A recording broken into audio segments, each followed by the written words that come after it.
Welcome to MNC PPC Department of Parks and Recreation's celebration of May as National Physical Fitness and Sports Month.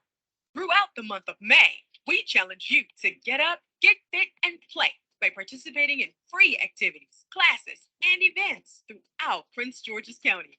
Enjoy this fun, interactive, and educational session from a community expert. Be sure to share what you learned during the session with a friend or family member.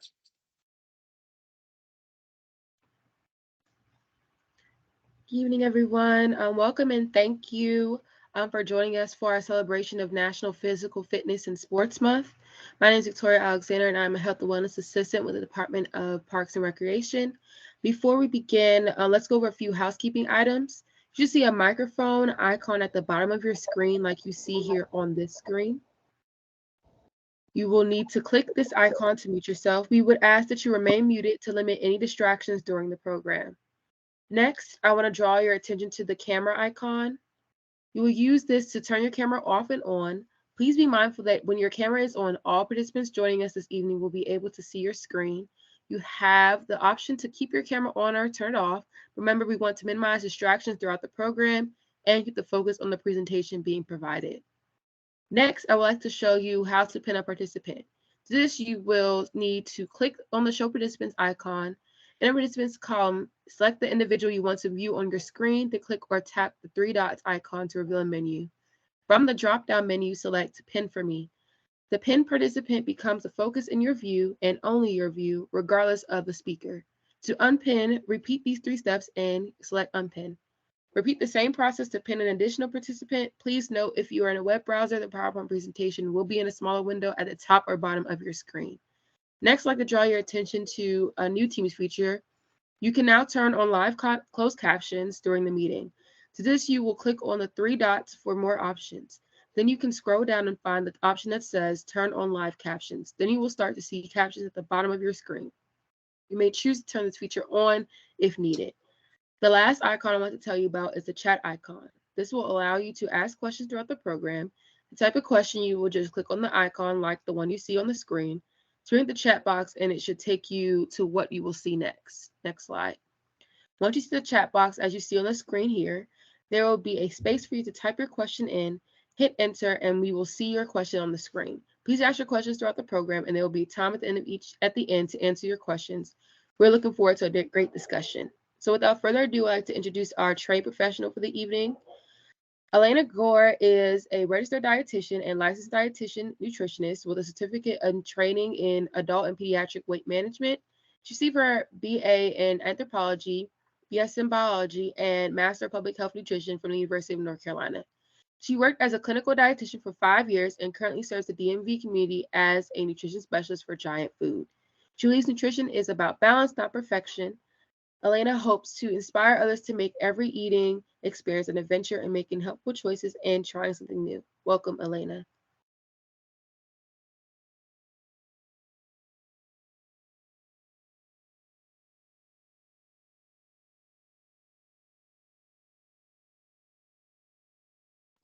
Oh, I'm sorry, I'm muted. Hello, how is everyone? Can you guys hear me okay? Yes. Okay, perfect. All righty. Can you guys see my screen as well? Yes. All righty. Just want to make sure I can't see it. So it is so nice to see you guys today. I'm going to be talking about fueling up and powering down. So I just want to go ahead and get started. We're just going to talk a little bit about what it means like when you're working up. So or when you're working out. So what do you want to do to get things going? What are some good things to eat? And then we're just going to talk a little bit about what to do when you're coming back down from that workout. And we can go ahead and get started. So let's see. My screen looks a little funny. Let's stop sharing there. Let's do it another way. Sorry, guys.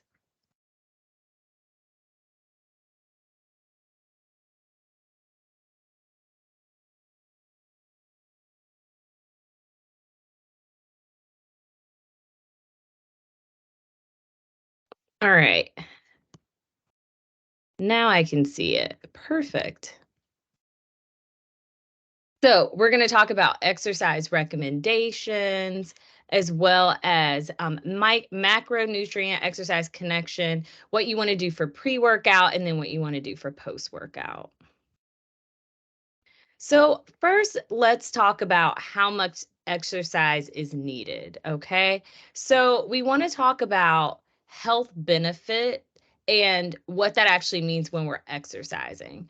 Okay, so we always hear the recommendation of 150 minutes of moderate physical activity. So 150 minutes per week, that can be 30 minutes per day for 5 days a week. That could be 10 minutes per day or 10 minutes 3 times a day, 5 days a week. It could be an hour 3 times a week if you'd like it to be. So this is how much exercise we would say is needed here. This is the reason that we've done that is because studies have shown that after this time, people can actually see health benefits from exercise. So this includes weight management and weight loss. This includes like your heart rate being up long enough to have health benefits like lowering your heart rate, lowering your blood pressure. So this is where we start to see benefit. So does that mean if you can't get 150 minutes, then you don't need to do it at all? No, every little bit counts. But when we're talking about exercise, when you hear exercise, you do want to do what you think is needed for that. And that's going to be 30 minutes a day, 30 minutes a day, 5 days a week, 150 minutes a week. And when you hear moderate physical activity, moderate is what we consider, and an easy way to think about moderate for us is if you do something that gets your heart rate up and causes you to sweat a little bit, is usually moderate. So if you're gonna walk, it has to be like a brisk walk when you're like using your arms and it's getting your heart rate going and it's actually making you feel a little bit that's happening. Maybe you even break a sweat. Same thing with like activities like swimming and jogging. These are things that we know can get our heart rate up. And also, there are different types of exercise. So you have resistance, you have flexibility, you have balance. And we see a lot of health benefit when we do resistance training 2 or more days per week. So this is if you see people who do like push-ups, or if you're using like the resistant bands, or if you're doing Pilates, different exercises, those also show a significant health benefit. As I said, we talk about lowering cardiovascular risk, so blood pressure, heart disease. It helps with GI tract issues, or if you have metabolic syndrome, which is related and linked to diabetes. It helps lower the risk of cancer. It improves your muscle and bone health. So, of course, if you're exercising, it's definitely going to improve your muscle strength, and then it's definitely going to improve your bone health. Our bones and our muscles definitely love a lot of exercise. You want to improve flexibility, and it can also promote mental health benefits. So this is when we get a release of endorphins. This is when we get a lot of different things happening for us. And we also get better sleep when we exercise. So we want to do this as often as we can.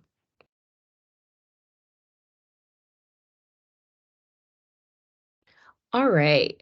So fueling the body, when you think about what you're doing and when you're exercising, you want to think about what your body needs to perform at optimal health or optimal benefit. So, what's going to feed your muscles? Because your muscles are going to be what's propelling you forward when you take each step. What's going to keep everything going? So, we think about high energy foods. So, when we break this up, we're thinking about carbohydrates, right? High energy. We think about protein, really good for our muscles for healing. We know that vegetables, fruits and vegetables, are a large portion, and we know that that's going to be good for nutrients and chemical reactions that are happening. This is where we're going to see a lot of things happening for that health benefit. And we know a very small portion of what that should be sweets and oils and things like that.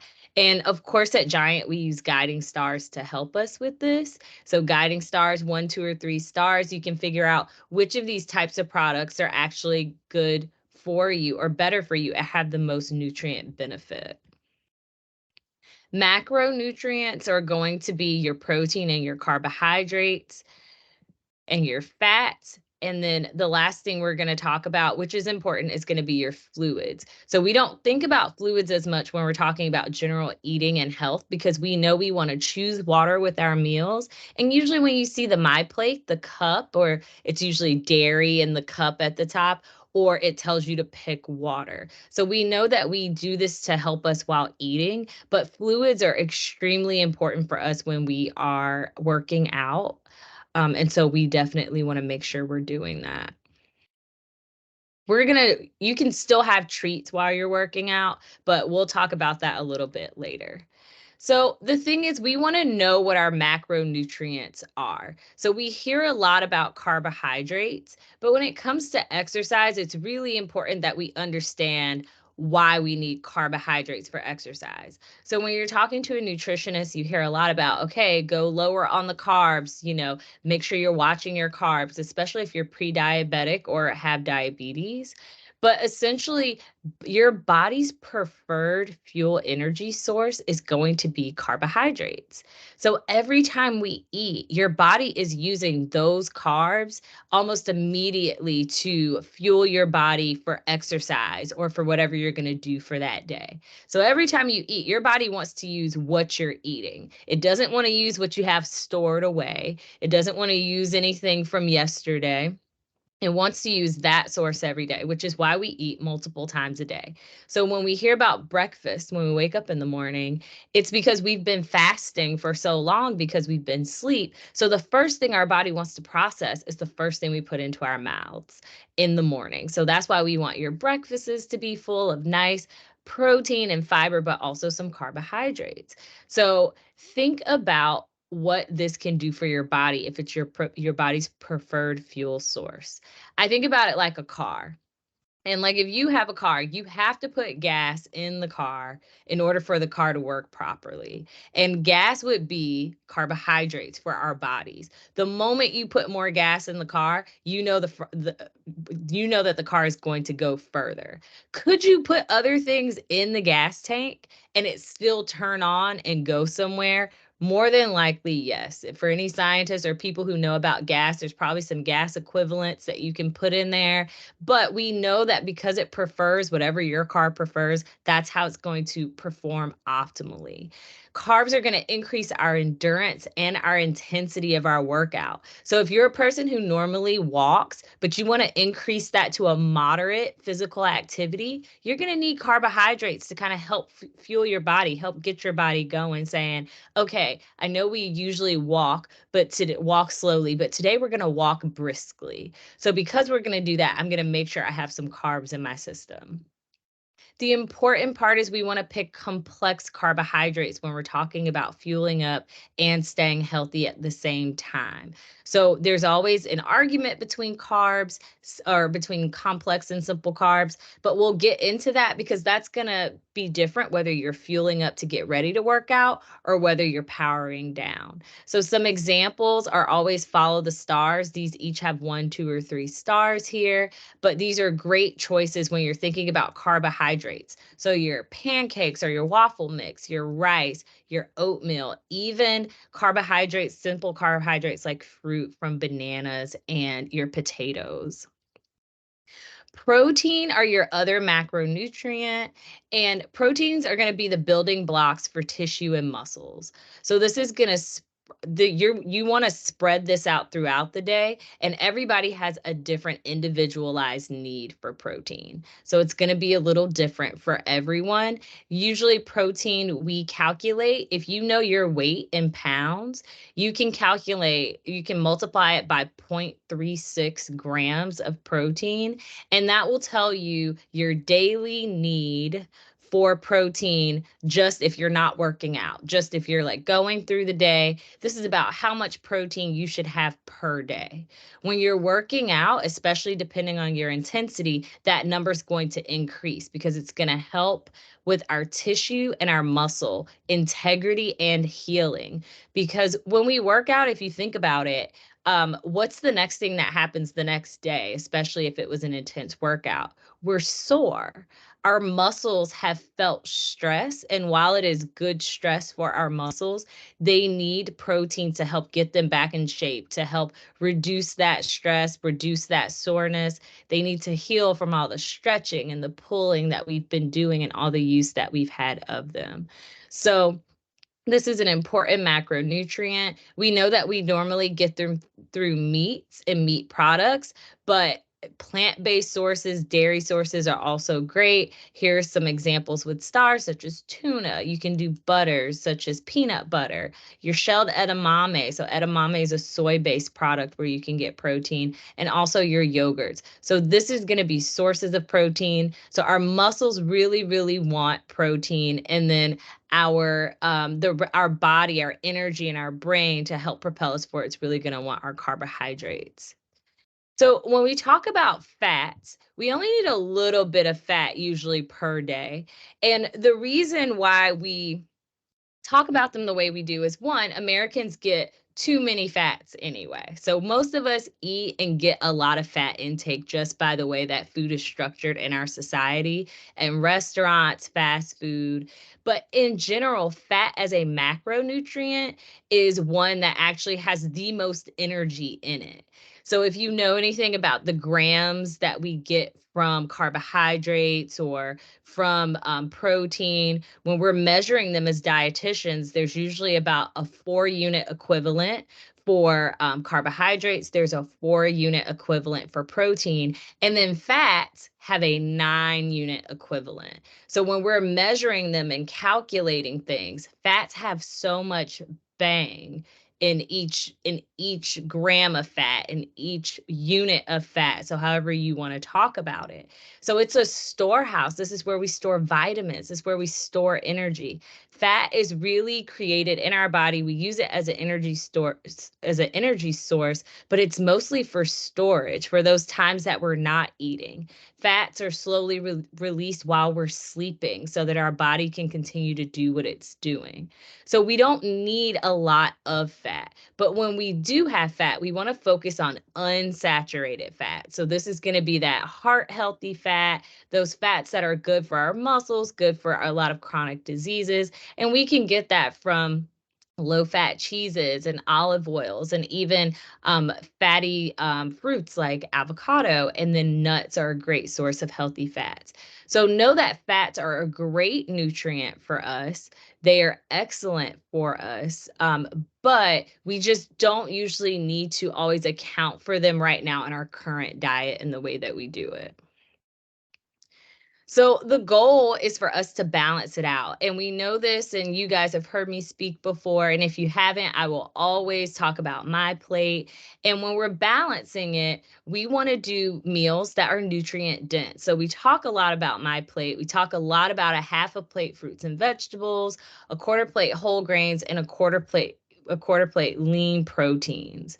So our macronutrients are going to be our grains and our protein. And as you can see on my plate, fats are not, in their own category, but we find them dispersed throughout the whole right side of this plate. So if you take our fruits and vegetables and lay them to the side for a second, that's where we get a lot of our health.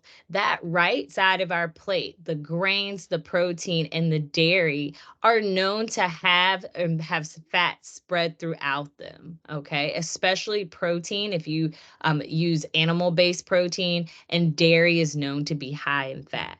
So we want to make sure we're still balancing it as we're exercising, as we're thinking about exercising, and as we're maintaining our health. So when you're fueling up, so when you're doing this pre-workout, what you want to focus on is simple carbohydrates. So when we think about carbs, we think about simple and complex. Complex is something that it takes our body longer to digest. So if you've been, seeing a dietitian, you know things about complex carbohydrates. They have a lot more fiber in them, and they're really helpful at letting us be able to balance our blood glucose levels.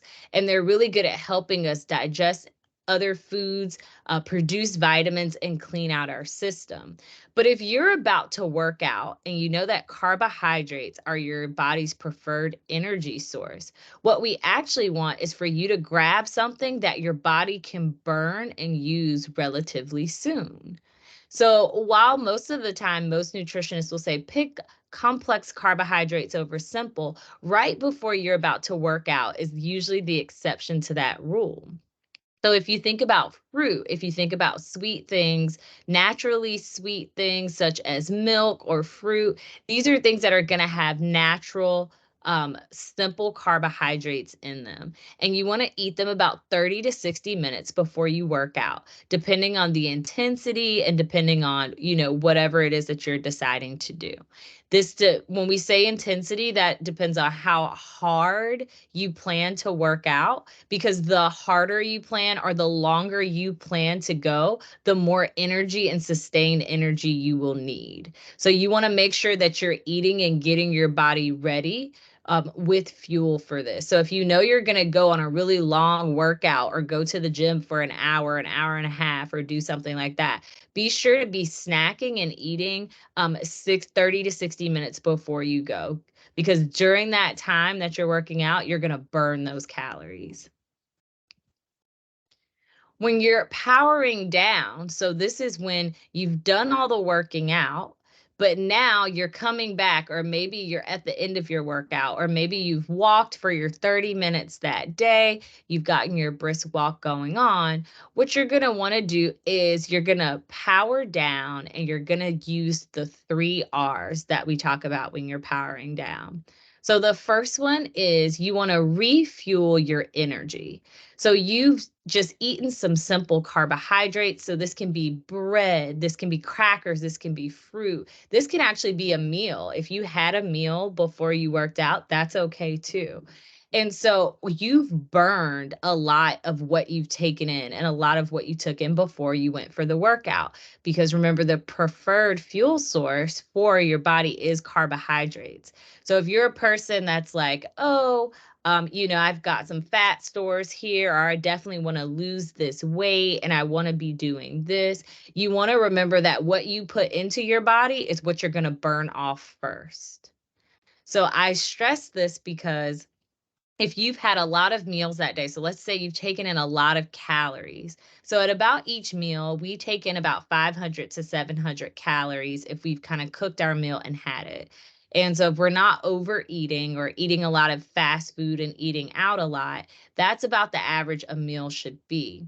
And so if that's the case, and then we're going to go work out for only 15 minutes, how many calories do you really think that we've burned if we've had 700 calories and we've only worked out for 15 minutes?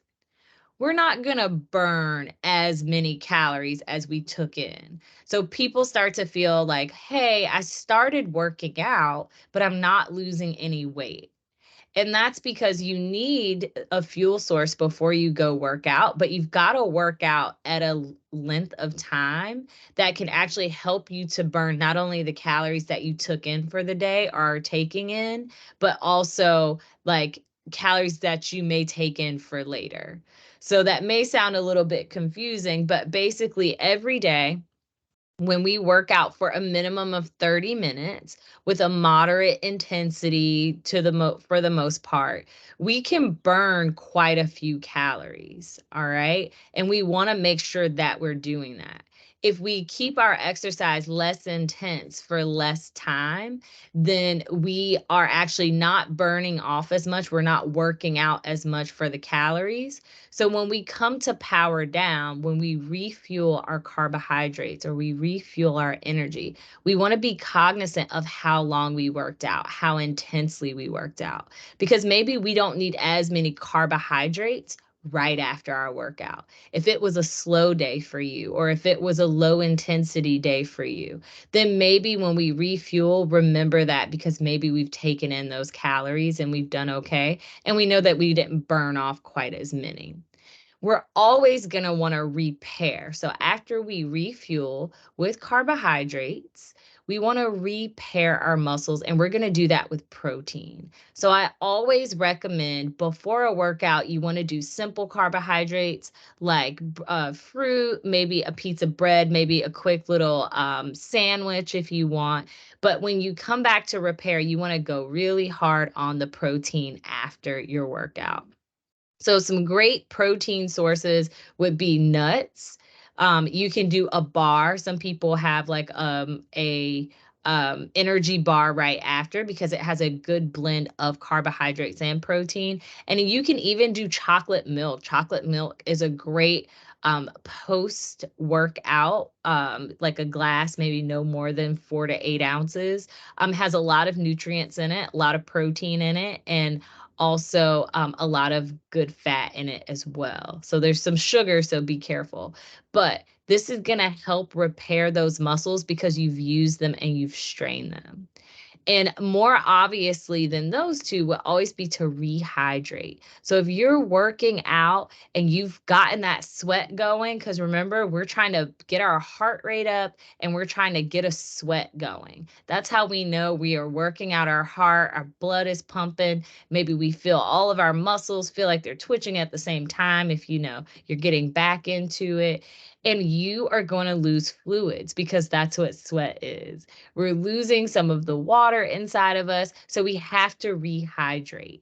And you can do that. The chocolate milk will help with that because it has a lot of electrolytes in it, but you can actually do that with ding, ding, ding, water. So make sure that you are getting your water in after you are working out. When you rehydrate, think about the fact that you've lost a lot of water, but don't forget that you've also lost electrolytes.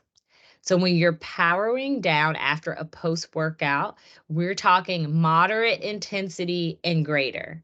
So this is where you've built up that sweat. Remember, if it's a slow day and you didn't do as much, but you still moved, you don't want to go really, really hard on the post workout routine. And by going really hard, I mean, you don't want to have a big old plate of nuts. You don't want to have like, oh, I've worked so well, I'm going to eat a whole third a plate of rice because it's my favorite and I worked out so well today. You want to make sure that you're keeping it balanced and you're focusing on the repair and the rehydrate. So the 3 R's are refuel, repair, and rehydrate. Again, make water your first choice. You can have your bottle of water with you while you're working out. I always warn people, I say, it's one of the worst things you can do is work out while you're thirsty.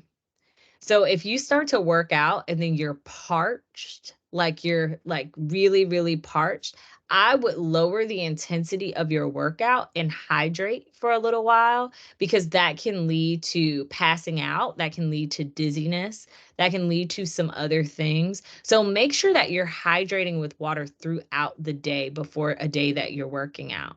You want to make sure that you're doing that.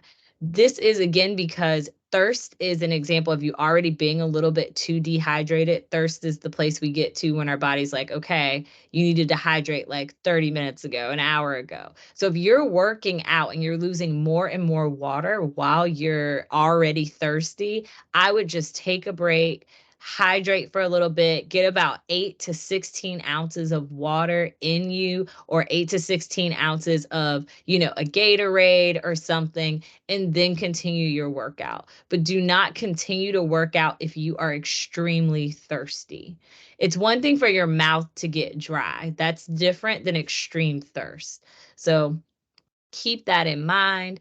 And that is why it's important that we hydrate before, during, and after exercise. We want to prevent passing out. We want to prevent severe dehydration. And also, this is especially important for people who work out longer periods of time at once. So if you're not a 30-minute per day person of moderate activity, you prefer the 3 days a week of 1 hour of just working out, especially as we get into these hotter, warmer summer months, you definitely want to make sure that you have a hydrating drink or liquid like a Gatorade, a Powerade, something that also has electrolytes in it.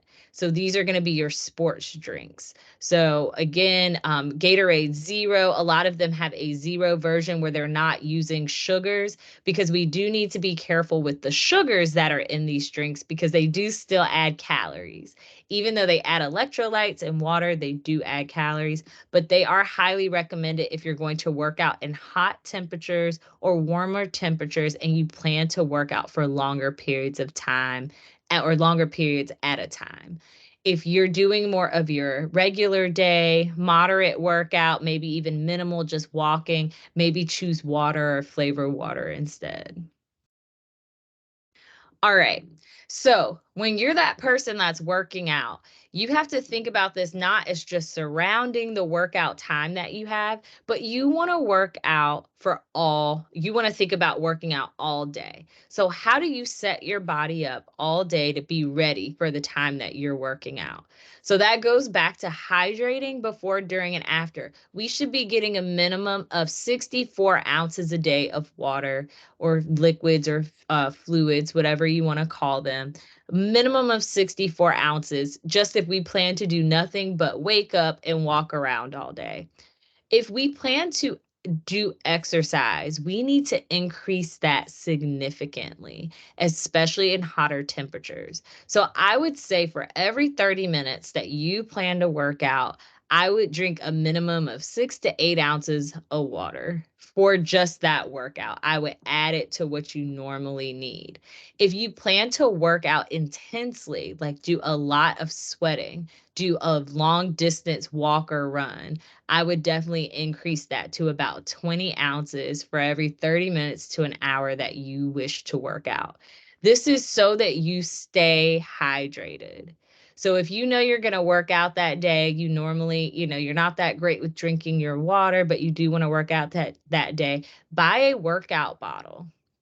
Buy something. It could be a regular bottle, but it can be the day that you're working out. This is a bottle of water that you need to make sure that you're drinking throughout the day. Just add it on for that workout. Um, when you are thinking about your meals, you want to make sure your meals are good meals. You want them to be nutrient dense meals. So you want to be following My Plate as much as you can. You can snack throughout the day, but throughout it, you should be getting those complex carbohydrates from your whole grains on a quarter of the plate. A quarter of the plate, lean protein. So making sure that you're eating that protein throughout the day with your meals. And those fruits and vegetables are definitely going to come in handy throughout the day. So we don't spend a lot of time pre and post workout focusing on our vegetables, but we know that vegetables are amazing for us. They have all this nutrition in them, and they're great, and they're going to help us stay hydrated and help our body do what it's supposed to do. So we want to make sure that we're doing that throughout the day. And so for your pre-workout, remember you want fast acting carbohydrates. These are going to be your simple carbs, the things that taste sweeter to us that normally most nutritionists tell you, no, let's try to avoid those or limit those. But that is because we know we're about to go burn it off. So we need just a little bit to get us started, and we want to go ahead and do that. And then post-workout, we want to make sure we're getting in those carbs and that protein, because we're going to be refueling and we're going to be repairing. So tissue repair and then refueling with those carbohydrates. So just a little food for thought. We want you to plan a pre-workout snack. All right. That's something that, even though I've just told you a lot of information, what you want to think about is, what are some things I can eat before I plan to work out? And whatever those snacks are. So think about things that you like, such as crackers, bread. You can think fruit, different types of fruit. Some people do a pre-workout smoothie because it has simple carbohydrates in it. But this is the time you can have something a little sweet, or something is a little will spike up your blood sugar just a little bit more. But plan out those snacks. You want them to be not full meals a lot of times, but you want them to be something that gets you started, keeps those carbohydrates going for you, so that when you're working out, your muscles don't start to cramp, or you don't start to suffer from dehydration or being extremely hungry or famished. We need the energy in order to work out effectively. There are a lot of people who tell me that the first thing they do when they wake up in the morning is they go work out and then they eat after. I don't think this is a sustainable practice. So I will say that as a nutritionist, that is not what your body likes and or wants.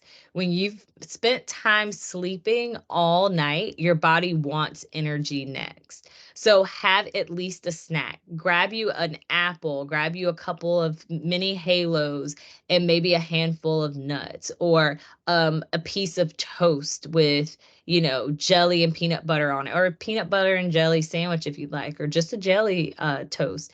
Either way, give your body some sort of fuel before you work out. So plan that out, have that ready to go. If you're a morning workout person, maybe pack those snacks or have those snacks readily available on your counter or in your refrigerator, depending on what it is, and just have it ready to go so you can go ahead and get started working out. And just to let you know, we do have a podcast that is called Fueling Your Run. So if you want to learn more about, the ins and outs of how to do that, like how do I start from moment one that I want to work out, and what are some things that I can eat? What are some great ideas for that? Definitely listen to that podcast. We are Healthy Living by Giant, and you can do that then. So that is going to be my presentation for today. Just a reminder that health is for everyone. You can connect with us at Giant Healthy Living at giantfood.com. Follow us on Facebook and TikTok, and don't forget to tune into that podcast. It should be about 25 minutes. It's really easy. And yeah, go to our website and we have classes. And that's going to be it for me today. So thank you guys, and I can take questions.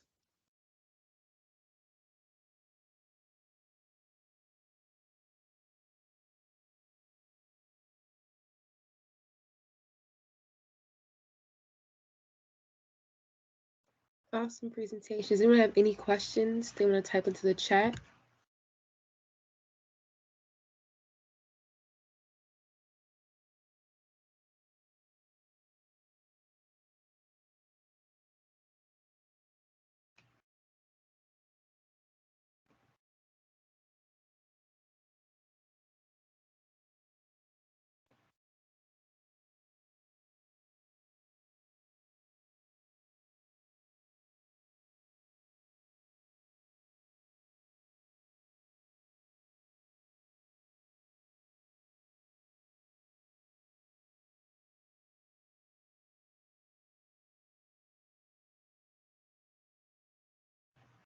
Oh, there's one. So how many carbs, fats, and sugars should you have daily? So that's going to vary for each person. So usually you can talk to a nutritionist or a dietitian, someone who can sit down with you personally and figure out what that is for you. And that seems like a cop-out answer, but genuinely it's based on your current weight, your height. So everybody's a different height, of course. What you do throughout the day. So what type of job you have. Like if you sit most of the day, stand, if you, work most of the day, get a lot of steps in. It's so individualized, but specifically for carb or for fats, it should only be about 20 to 30% of whatever you're eating that day. So an example would be most women probably have, if they calculate how many calories per day they should have, it would be somewhere between like 1,200, maybe 1,500, most women just with height and build. And so only about 20% of that should be from fat. So if you calculate 20% of 1,200 or 20% of 1,100, that would let you know about how many grams, and then you would just divide it, calculate it, do some fancy stuff. But then that would let you know how many grams of fat you personally would need for that day. And the same thing would happen with carbohydrates, and the same thing would happen with sugar. And sugar's a little different. It's a part of carbohydrates, but that's how you would calculate that. So it would be very different. And there's some subtractions that you would make for any type of health conditions. And so, yeah. Yes, I can send a PDF version of the presentation where you can look at it for later. I'd definitely be willing to do that. And just remember that I always tell people the stress is that this is exercise where you're intentionally exercising and getting your heart rate up. And so if you're just a person who's starting out walking and you're just doing regular walks and you're just building up to start working out more, that is perfectly understandable and more power to you. But just know that you would want to eat more normally, and like whatever you're eating usually, you would just probably want to hydrate a little bit more. But this presentation is definitely targeted for when you start that more moderate to intense exercise. So I don't want anybody to tell me they gained weight by following this and drinking their chocolate milk after their walks. So yes, so just remember this is for that moderate exercise when we start doing a lot more.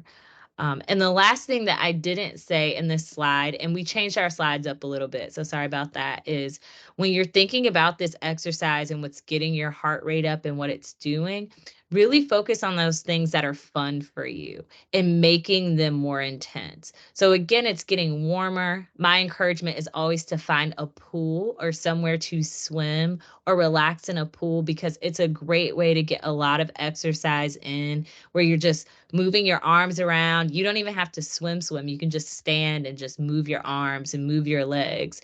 And you can be getting a lot more of an intense workout than a lot of people realize and recognize. And it's a really, really great way when it's warm, also because it relieves pressure on legs, ankles, knees, and back for those who suffer from chronic pain. So swimming or just standing in a pool is a great way to get some of this moderate exercise in. You just go in and just move as much as you can. Dancing is a great way to do it. Walking, but just have you seen those brisk walkers? When I say brisk walking, people don't always know what I mean. It's those people that look like they should be running, but they're just walking because they're using their legs, their arms, and they're pumping themselves up and they're doing it and they're going really fast. That's that brisk walking that can get your heart rate up. You can start there for moderate exercise. A light jog is always a great idea. Any type of Pilates or yoga or aerobics classes or Zumba classes. So these are all things that you want to do, something that appeals to you, something that you'll actually want to get up and do. Socialize, go with other people, start a walking group, or join a lot of younger people my age are doing, there's a class pass app where you basically pay, and there can be different classes that you can just go to throughout the week. So if you're a person like me who, like, once you do something for 3 times, you're like, I don't want to do that anymore, I want to do something new, I want to try something else, you can just start going to another class. So there's all these opportunities out there for you to just get moving and figuring out how to make something and get your heart rate up without it feeling like it's like a chore, or feeling like it's something you can't do because of age or disability or other things. There's so many ways to stay active, and our bodies always need it. So yes, so thank you guys so much. Are there any other questions?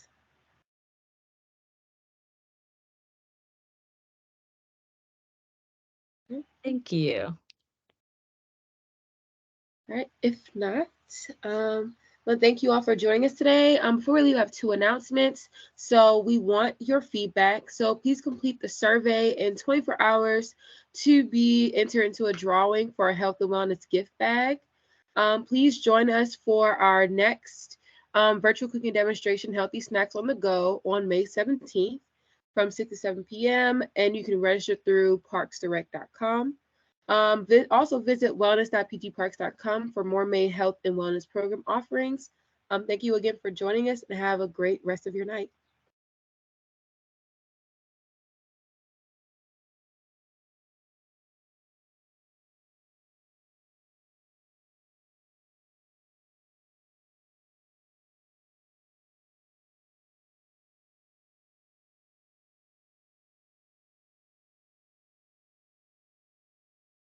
Thank you again for joining us, and we hope you can join us for more programs through